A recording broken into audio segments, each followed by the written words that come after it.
Selamat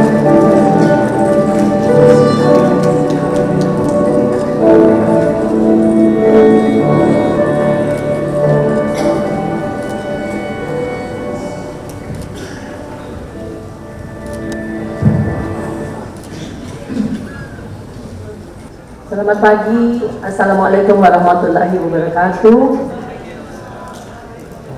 Salam sejahtera bagi kita semua. Yang saya hormati, Jan Domestik dipimpin oleh Ibu Kadek Manten beserta semua jajarannya. Saya menyampaikan juga appreciation untuk Fokus Organization sebagai sponsor utama, dan juga semua pihak yang tidak saya sebutkan satu persatu karena saya bukan memberi sambutan tetapi presentasi satu judul yang difokus tentang education atau tentang pentingnya kita melakukan pendidikan kepada masyarakat seperti tadi katakan Pak Gubernur, dalam rangka bagaimana kesejahteraan hewan ini bisa mendapatkan pemahaman dan dapat dukungan oleh masyarakat. Jadi sebenarnya semua dalam bahasa Inggris diminta, tapi saya mencari apa yang diinginkan for the kind of future yang diharapkan untuk masa depan yang baik. Jadi baiknya itu apa? Saya akhirnya berpikir masyarakat masa depan yang baik adalah lebih berbelas kasih.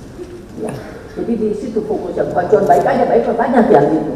Jadi edukasi kesehatan hewan akan menumbuhkan kepedulian dan simpati terhadap hewan. Fokus kita adalah Pak Laksana. Next slide please.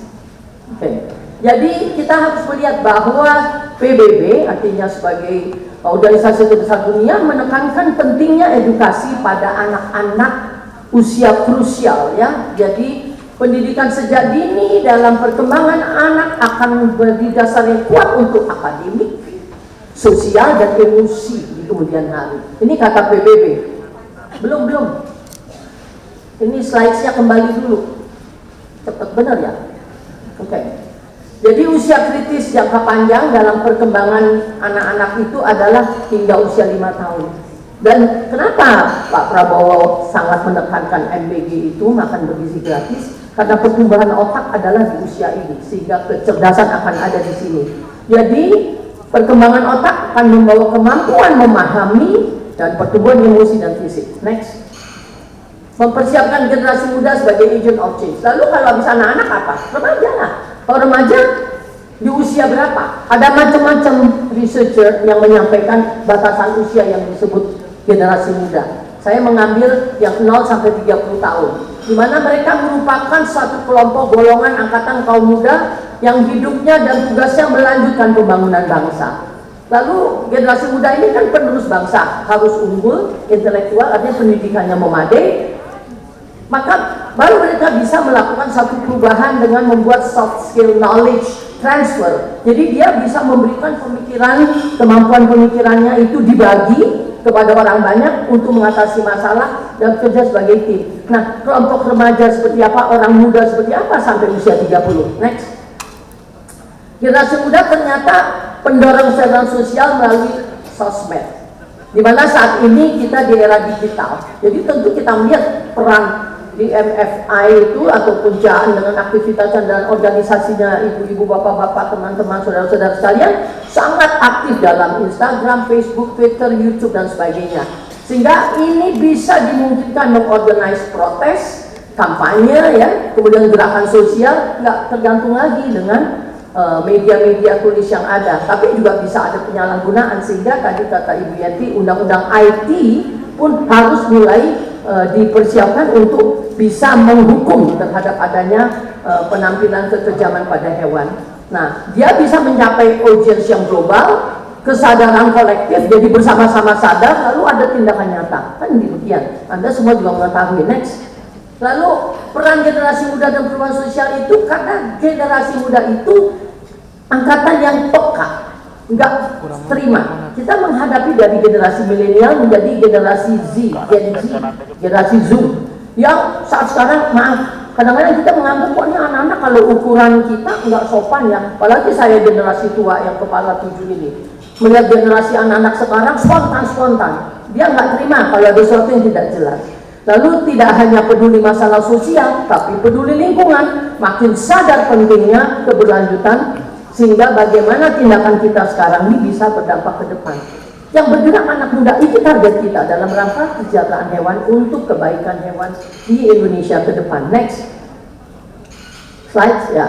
Bagaimana kesehatan hewan dengan edukasi? Banyak organisasi membuktikan edukasi itu sangat krusial dalam mempromosikan kesehatan hewan. Saya mengikuti kegiatan dari Dr. Mary dan kawan-kawan untuk mempromosikan kesehatan hewan, mencoba dengan pemerintah merubah pola pikir masyarakat tentang hewan. Maaf, dengan Dr. Yanti kita ke DPR pun ngapain sih ngurusin hewan?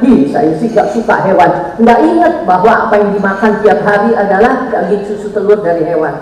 Jadi kita harus bagaimana mampu memberikan pemahaman kesehatan hewan, perkembangan kesadaran, empati, dan perilaku bertanggung jawab terhadap hewan.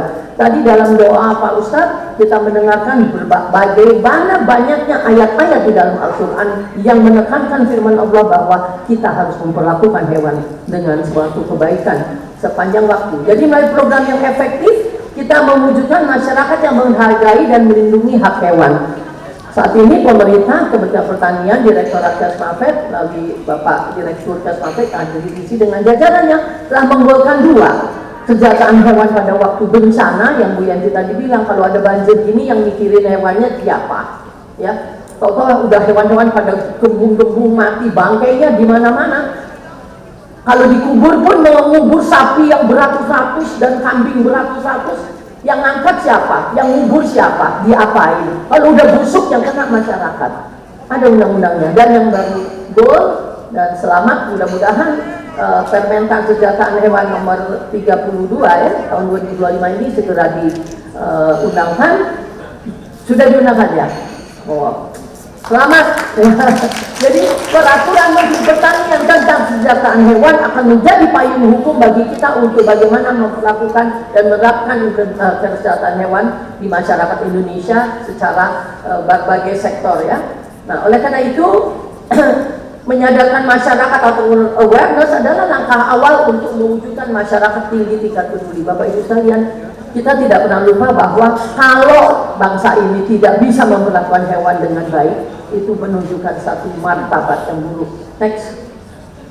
Bila sejak kecil punya ikatan emosi, punya pers, apakah akan menjadi lebih penyayang? Saya bukan orang pintarnya, jadi saya mencari research yang sudah dibikin banyak, ternyata referensi research yang dibuat, tapi saya ambil satu saja dari Hawkins and Williams di Inggris yang mengatakan bahwa associations between pet attachment attitudes to animal, compassion and humane behavior. Jadi childhood attachment to pets akan ada kaitannya dengan memberikan satu perkembangan manusiawi.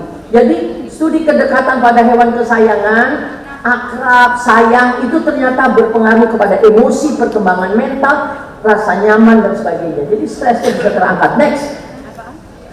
Bagaimana pendekatan ini dilakukan? Ternyata research terhadap lebih dari 1000 anak usia 7-12 menemukan bahwa semua yang sangat dekat dengan pet akhirnya bisa membagi rasa belas asih, berkawan, selalu punya objek untuk dibahas, selalu mengekspresi kasih sayang, dan kemudian terprediksi menjadi anak-anak bersikap peduli dan berempati terhadap hewan, bahkan lebih jauh menjadi pro-sosial, yaitu ingin menolong, memperhatikan, peduli, ikhlas menjadi relawan, ikhlas menyumbang, itu bermula dari sana.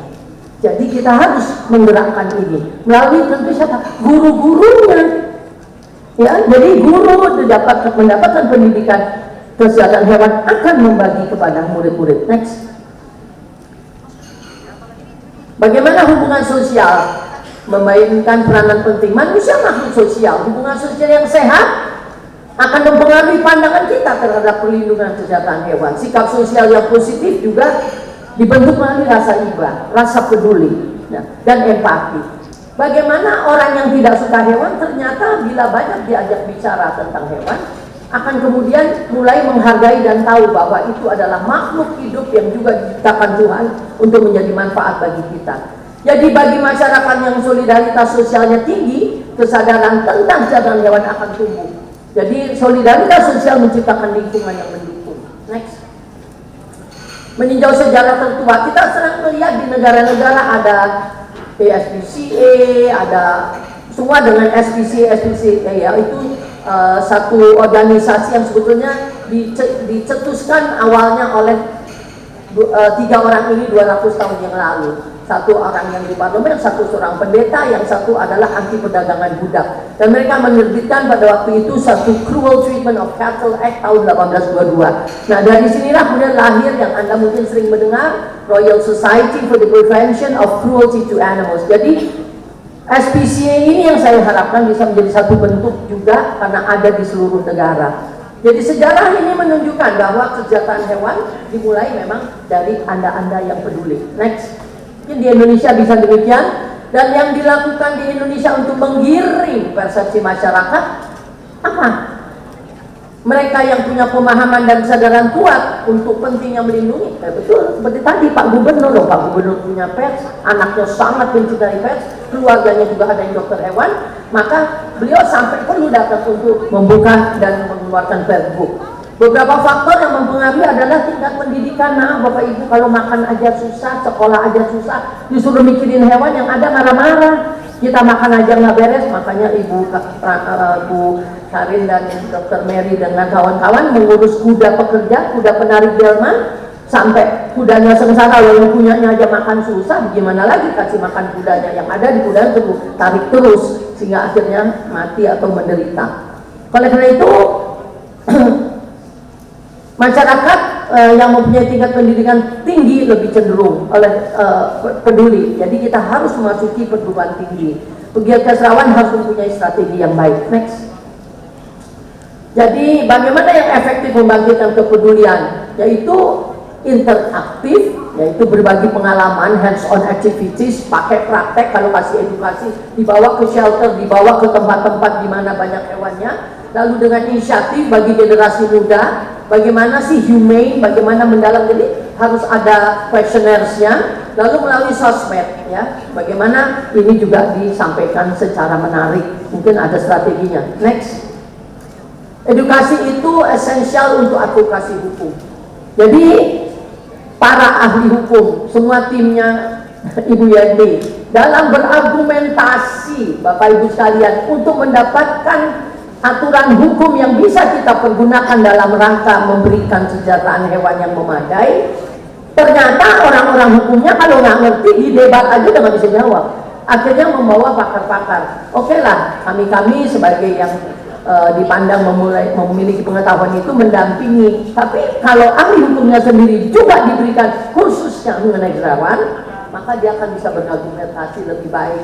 Ya, pengetahuan dasar Kesehatan akan meningkatkan kredibilitas dan upaya advokasi dan membina dialog-dialog yang lebih hidup.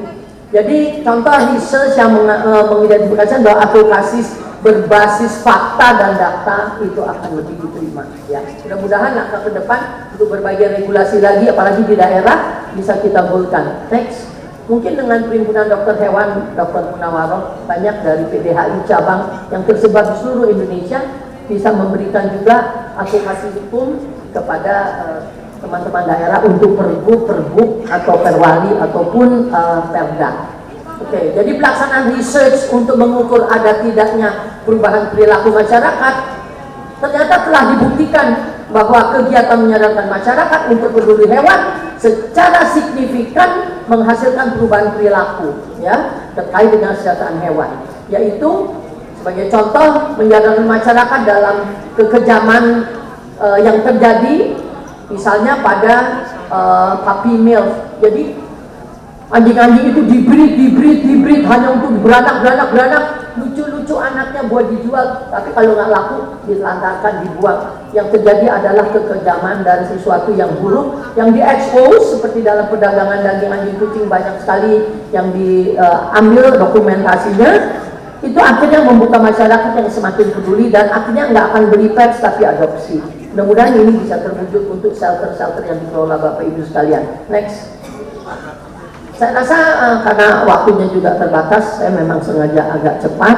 Mudah-mudahan apa yang kita lakukan melalui edukasi yang saya harapkan tetap dikomandani oleh teman-teman aktivis pencinta hewan dapat terus berkembang dengan masuk ke sekolah-sekolah. Dan mungkin Kementerian Pendidikan dan Kebudayaan di Gasmen lah kementeriannya untuk masuk secara resmi kurikulum anak sekolah, dan juga ada nanti mereka meninjau tempat-tempat di mana mereka mendapatkan edukasi yang khusus. Karena saya sudah melakukan hal ini sebagai PDHI dan juga beberapa PDHI cabang, melakukan di daerah-daerah ke sekolah-sekolah, dan ternyata ada perubahan besar. Dan juga membangkitkan responsible ownership atau kepemilikan hewan bertanggung jawab. Karena anak-anak itu yang bicara sama bapak ibunya, anjingnya mesti divaksin, makannya bukan ikan rebus, makannya itu pet food dan sebagainya. Jadi mudah-mudahan satu garis besar mengenai apa yang bisa kita lakukan, bisa kita berbagi dalam forum yang lebih spesifik, dan bentuk-bentuk pemberian edukasi yang bisa efektif, mudah-mudahan bisa dikembangkan melalui wadah kolaborasi kita yang baik ini ke depannya. Dan saya sekali lagi menyampaikan semangat dan tidak tunggu lagi, katanya malah sudah turun hari ini peraturan Menteri Pertanian tentang kesejahteraan hewan yang akan menjadi payung hukum buat kita bergerak. Terima kasih. Wassalamualaikum warahmatullahi wabarakatuh. Selamat pagi. Terima kasih, Dokter.